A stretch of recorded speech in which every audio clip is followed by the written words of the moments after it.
Never before had such dark and evil clouds formed in the mind of Merrylee. She was enraged with blind jealousy, and it was definitely clouding her judgment.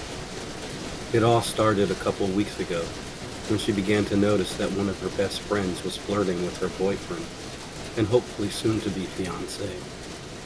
Now it was hard to say for sure if it meant anything since her friend is always pretty flirtatious in nature.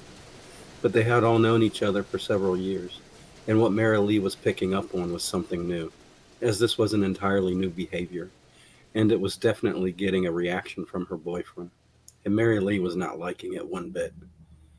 And the more Mary Lee thought about it, the more enraged she became, especially since her boyfriend is 2 hours late in picking her up for their date tonight, and the last time she heard from him, he was with the double crossing flirting friend in question, as the two are working on the same construction project.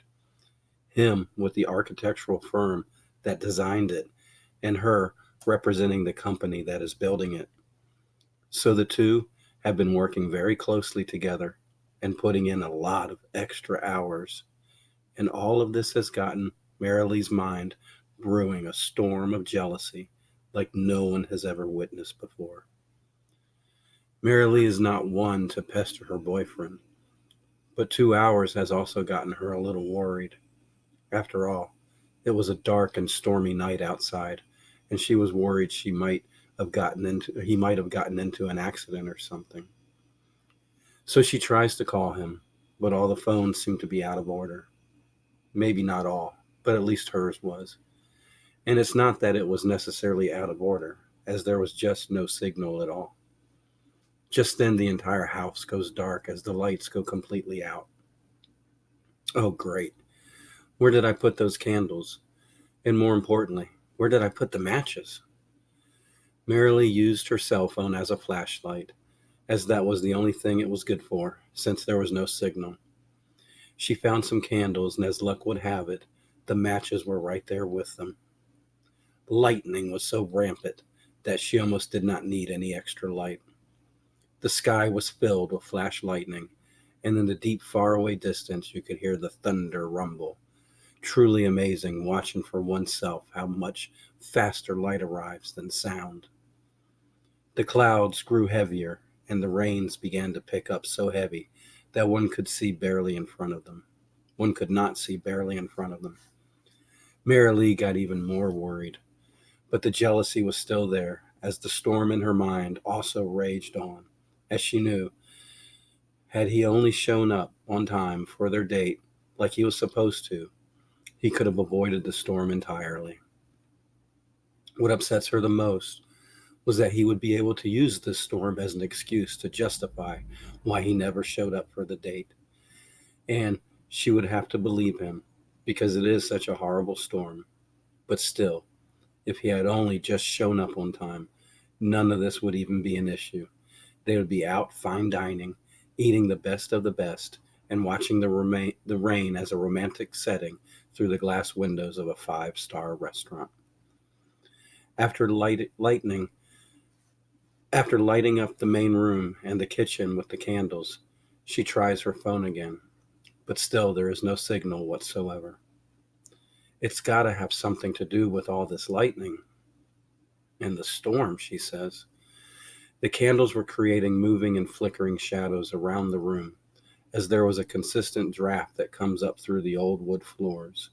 It would also whistle when the wind would pick up, and the overall wooden structure of the antique home would creak and make all kinds of weird and scary noises, especially combined with the outside shutters blowing back and forth, whacking the building like a drum. The winds whistling through all the gaps in the old wooden building, and the thunder pounding and rumbling, some near, some afar, some so close everything shakes. As time passed, the dark and stormy night got even darker and stormier. The winds picked up, and the rain was so thick it looked like a wall right outside the window. Merrilee decided to focus on reading a book. She had secured all the loose shutters but one.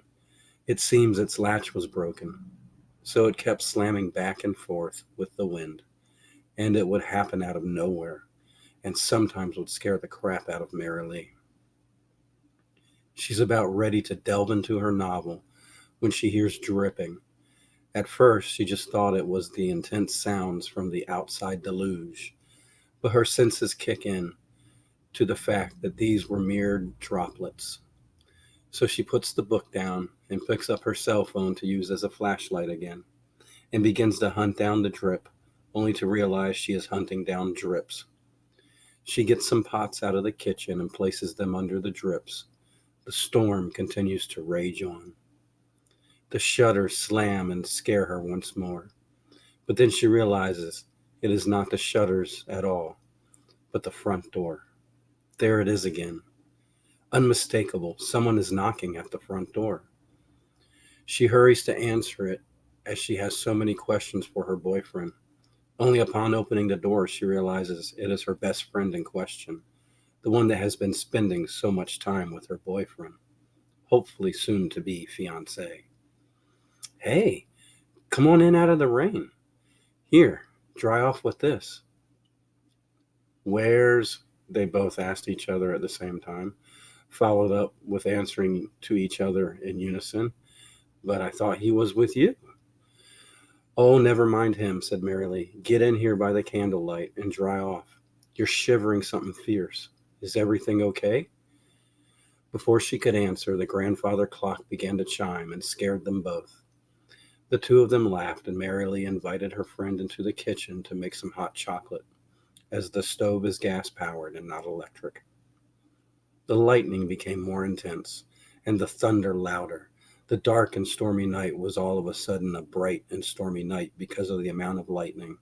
The entire upper sky was continuously lit with flash lightning, which made for a strange sensation, as one could walk out without relatively too much worries of lightning strikes touching ground, while at the same time one's hair would stand straight up due to the static charge in the atmosphere.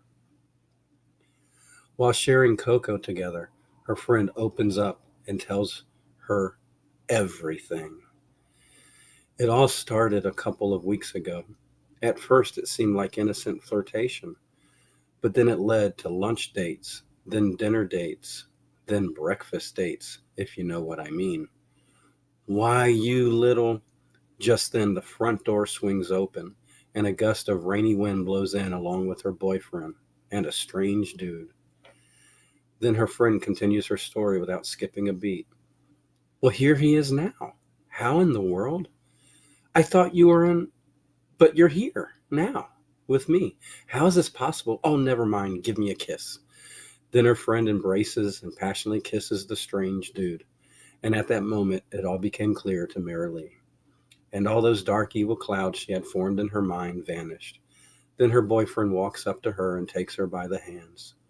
Hey, my coworker from the big city came in unexpectedly, but I had to pick him up a couple of towns over at that tiny airport.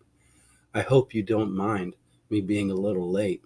I tried to call, but my phone wouldn't get a signal. He then kisses her on the cheek, to which she replies by pulling him towards her closer and kissing him till his toes curl. Lightning strikes, thunder rumbles, house shakes, wind blows, floors creak, walls whistle, and poof, just like that, all the candles blow out at once. A double dark and stormy night, indeed.